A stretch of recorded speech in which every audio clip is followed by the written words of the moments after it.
video lagi, video review mengenai motor Jupiter MX 135 ya.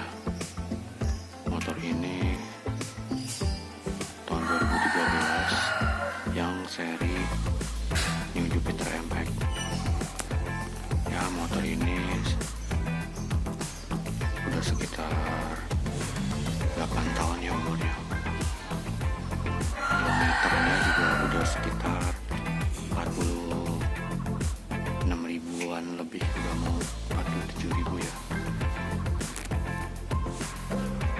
Oke,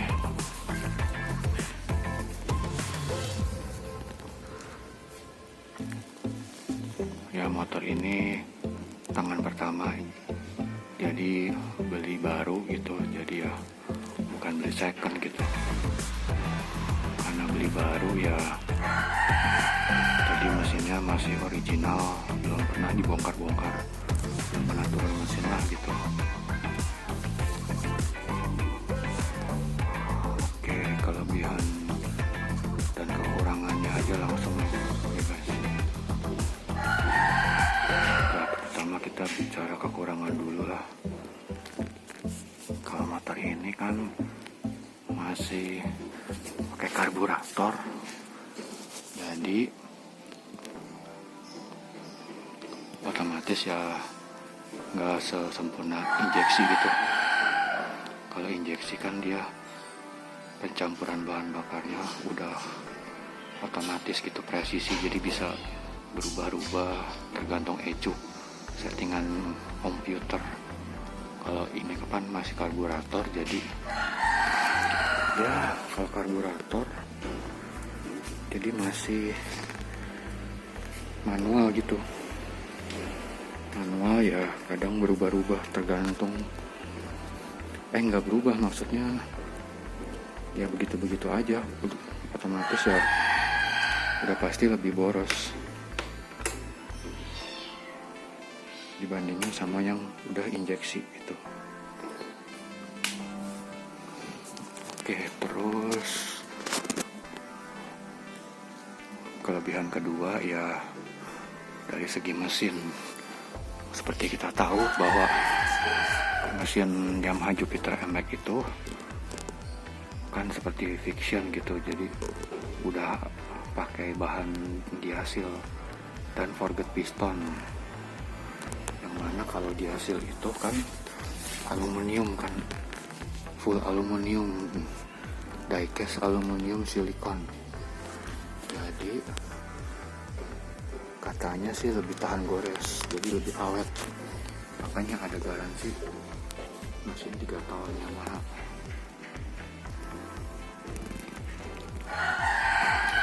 Ya ada benernya juga sih, blok silinder di hasil itu kan full aluminium, jadi nggak seperti motor-motor pabrikan lain yang blok silindernya tuh, boring silinder linernya itu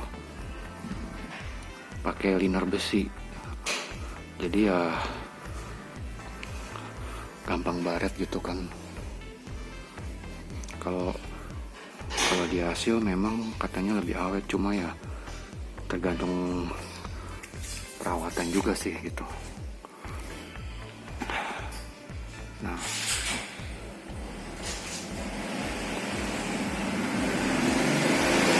terus ya namanya motor kalau udah turun mesin ya mungkin awal-awal bisa bagus lagi kalau dibenerin, tapi ya saya nggak menjamin juga sih kalau buat kedepannya nanti seberapa awetnya gitu. Karena kan namanya udah turun mesin, ibaratnya udah dibenerin, diganti gitu kan sama mekanik ya, tergantung banyak faktor gitu ya. Soalnya dulu saya pernah punya motor Honda Supra X125 sebelum ini ya, itu kan udah ngebul kan, udah cukup lama juga, tahun 2005. Karena udah ngebul, terus akhirnya turun mesin, ganti silinder, ganti piston karena silindernya di quarter, di oversize. Ya memang awal-awal habis dibenerin ya bisa gitu bagus, cuma ya nggak lama, paling sebulanan gitu udah problem lagi. Bahkan problemnya merembet, kena stang piston, kena stang seher, kena macam-macam. Ujung-ujungnya ya mesin motor berisik dan nggak seperti dulu gitu. Jadi ya udah, kalau udah turun mesin mah udah mending dijual aja motornya mah.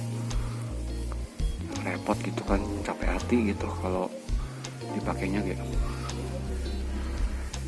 Nah, kalau motor baru yang penting dirawat. Jangan sampai problem mesinnya. Kalau mesin udah problem rada susah, karena mesin itu kan komponen yang bergerak gitu ya. Jadi kalau udah problem kita rada susah analisanya gitu. Ini yang mana yang rusak kan kudu dibongkar dulu kan. Yang mana yang rusak, yang mana yang kudu diganti, yang udah aus yang masih bisa gitu. Kalau yang lain mah mungkin masih bagus gitu kan, gampang gitu. Oke, kelebihan yang ketiga ya. Nah, ini motor kan hebatnya Yamaha itu, kalau yang seri LC4V ini dia ada filter olinya tuh di sini. Filter olinya tuh 2. Sama yang di bawah ini kan dia kan ada baut oli itu tap. Di dalamnya ada saringan oli yang dari kawat kasa. Nah, kelebihannya lagi dia ada filter oli utamanya yang di sini. Nah, jadi double filter oli, jadi ya otomatis olinya jadi lebih bersih gitu. Nah, itulah salah satu faktor mungkin kenapa mesin Yamaha LC4V ini mungkin lebih awet gitu, lebih oke lah gitu, karena olinya kan disaring 2 kali gitu kan. Disaring 2 kali jadi ya lebih bersih kan. Oli kan kalau udah lama dia bakalan kotor, bakalan hitam. Kalau kayak motor lain saya nggak tahu ya, tapi yang model ini sih 2 gitu, jadi ya itu salah satu nilai plusnya juga gitu. Ya, kelebihan lain motor ini itunya ya, knalpotnya ya. Ini motor knalpotnya kan masih ori, bawaannya itu super senyap gitu. Beda sama Vixion.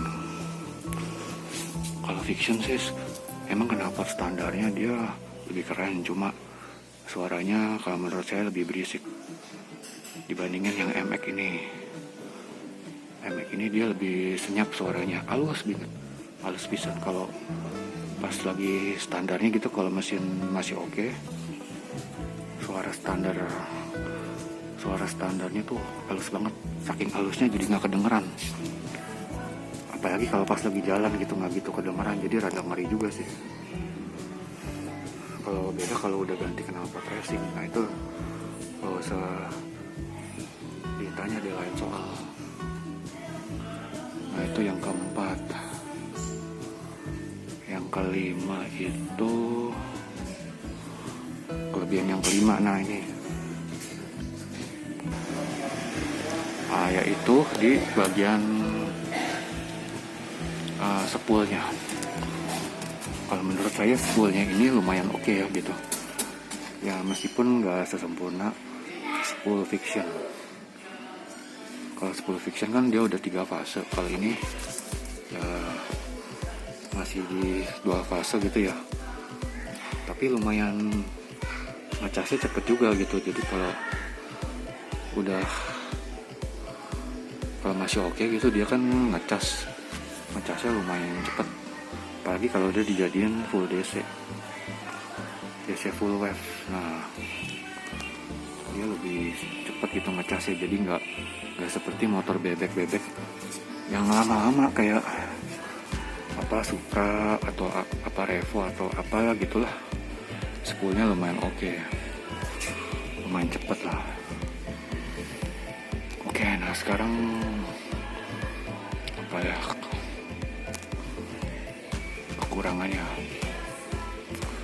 kekurangannya ya udah pastikan karena masih pakai karburator, jadi otomatis lebih boros dan gak seenak motor injeksi gitu kan. Nah terus ini pedometer kan dia masih model analog dan nggak ada digitalnya sama sekali gitu, jadi ya kurang canggih gitu, kesannya kuno, old banget gitu. Itu yang kedua.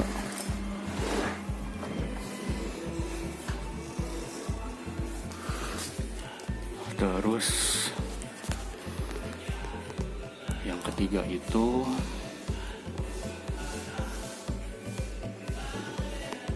ya karena ini kan masih yang model standar non kopling ya. Kalau non kopling berarti dia masih standar, otomatis rem belakangnya juga masih tromol, nggak pakai cakram gitu, jadi kurang sporty dan kurang pakem. Kalau rem belakang ya maklum lah, namanya juga motor ibu-ibu ke pasar gitu kan. You what? Motor bocil.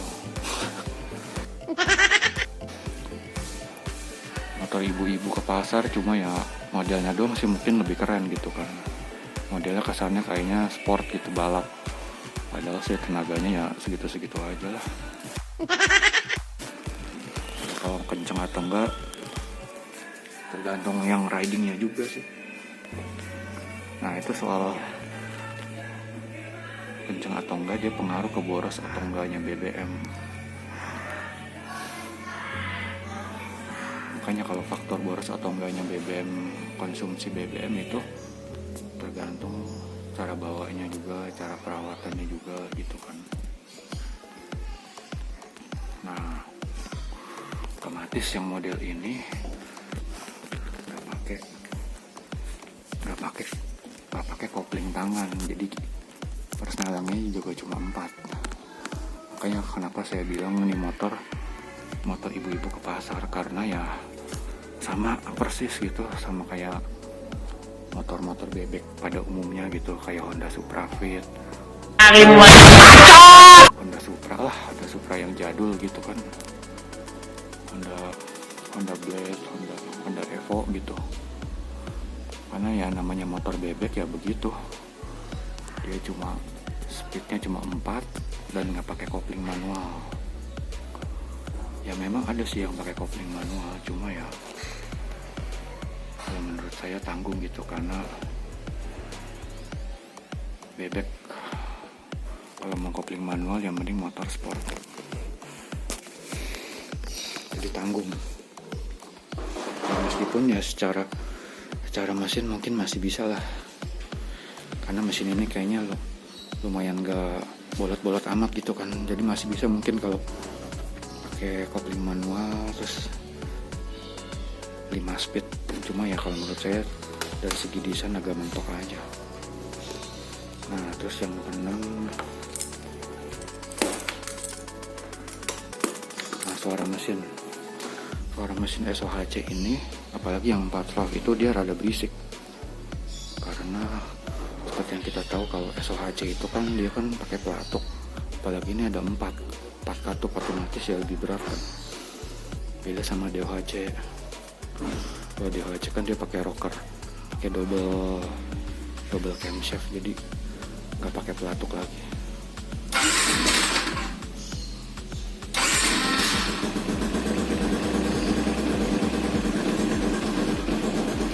Setelah saya rubah jadi full DC, pas nyalain kontak on, dia lampu utama langsung nyala. Nah begini suara mesinnya ya, kita coba dengerin.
mesin, belum ada bunyi kicik-kicik ya guys, belum ada bunyi rantai gesek. Setelah 7 tahun pemakaian, 46.000 kilometeran, masih oke lah mesinnya harusnya sih kalau menurut saya. Ini setelah saya tutup knalpotnya nih.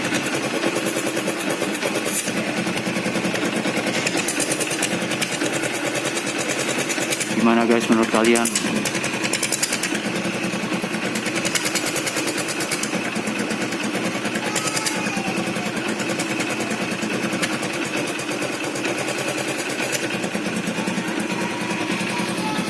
Ini saya pakai mikrofon biar lebih jelas suaranya ya. Jadi bukan rekayasa, bukan faktor apa nih, biar lebih jelas saya pakai mikrofon.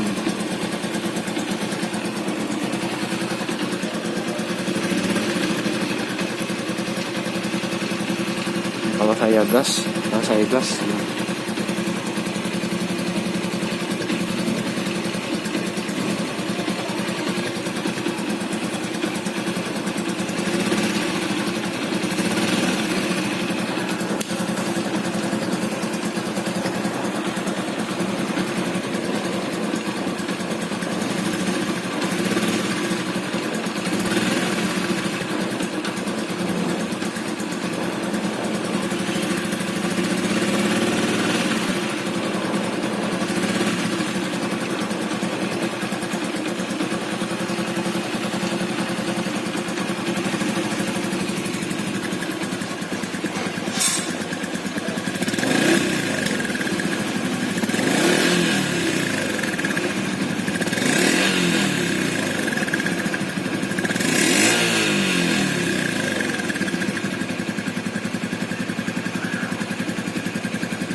Oke guys, mungkin cukup sekian dulu video singkat kali ini guys.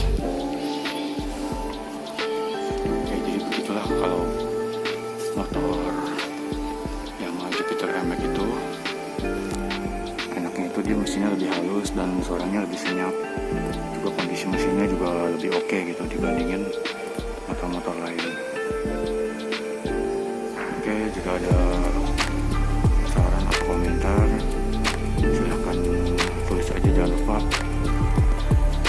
subscribe dan klik tombol notifikasinya guys, biar saya semakin giat membuat video-video konten-konten YouTube.